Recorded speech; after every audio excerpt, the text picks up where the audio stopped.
Magandang araw muli sa inyo mga kapolitika at maraming salamat sa pagtunghay at panonood dito sa ating YouTube channel.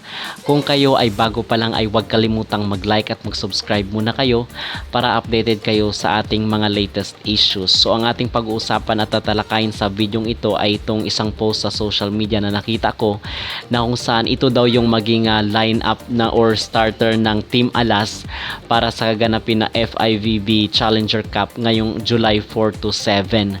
So makikita natin dito sa post na wala na si Iya Lauri at si Cici Rondina dito sa first starter ng Team Alas para sa gaganapin na FIVB Challenger Cup. Now, bigyan natin ng reaksyon at ating opinion kasi nakapanghinayang na kung saan dapat dito sina Iya Lauri at si Cici Rondina yung maging starter ng ating kupunan para sa susunod na laban natin. Bakit? Kasi sila naman yung nagbuhat doon sa sa ABC Cup na kung saan nagkaroon tayo ng bronze medal doon sa ABC Cup dahil dito sa effort at pagod nila si Rondina at ni Iya Lauri. So bakit wala sila sa starting lineup? Parang para sa akin mga kapolitika is napaka-unfair naman na wala sila dito sa lineup. Even though sila yung nagbuhat at sila yung gumawa talaga ng effort doon. So sana is doon sa ating previous video na pag-usapan na natin na sana is hindi na lang sinali itong sila Gemma Galanza at si Tots Carlos bagkos nag-recruit na lang tayo ng matatangkad na mga players. But ang sabi nga doon, merong mga nag-comment doon sa ating previous video mga kapolitika na kung saan ay nasa lineup daw ni De Brito talaga na gusto niyang makalaro itong sila Tots Carlos at si Gemma Galanza. Okay, so yun yung information at nabasa natin doon sa comment.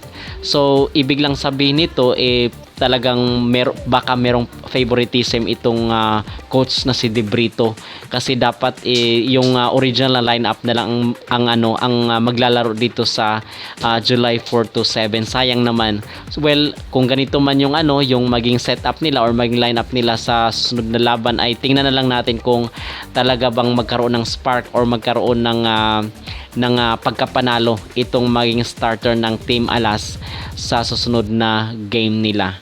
Okay, so mga kapolitika, yun lamang ang ating short na video, ang ating short na opinion tungkol dito sa sa maging starting lineup ng Team Alas. And meron rin pala tayong balibalita mga kapolitika kasi dito sa post is nandito pa si Thea Gagate. Actually itong post na ito is nitong mga nakaraang araw pa, but today is merong update na kung saan itong si Thea Gagate at si Paniki, itong player ng Inyo Bulldogs ay hindi makakasali do sa Team Alas. So anong ibig sabihin at indication nito ay isa itong kabawasan dito sa maging puwersa ng Team Alas sa susunod na laban sa susunod na buwan. At kung inyong matatandaan, itong si Paniki, di ba parang siya yung nagbuhat doon sa team kontra sa Kazakhstan na kung saan ay siya hinabol natin yung score even though natalo tayo sa Kazakhstan, pero doon siya meron din siyang moment doon na kung saan is nag-spark siya or nag-shine itong si Paniki. But right now is hindi siya makakalaro unfortunately mga kapolitika dahil sa maglalaro po siya sa UAP. So conflict po of schedule and at the same time itong si Thea Gagate. Well, kung ganun mga kapolitika ay malaki itong kabawasan dito sa ating Team Alas para sa susunod nila na laban sa susunod na buwan. Abangan lang natin yung mga update at bibigyan ko kayo ng update from time to time dito sa ating YouTube channel. At mga kapolitika ay huwag kalimutan kayo ay mag-like at mag-subscribe dito sa ating YouTube channel para updated kayo sa ating mga latest issue. Maraming salamat mga kapolitika.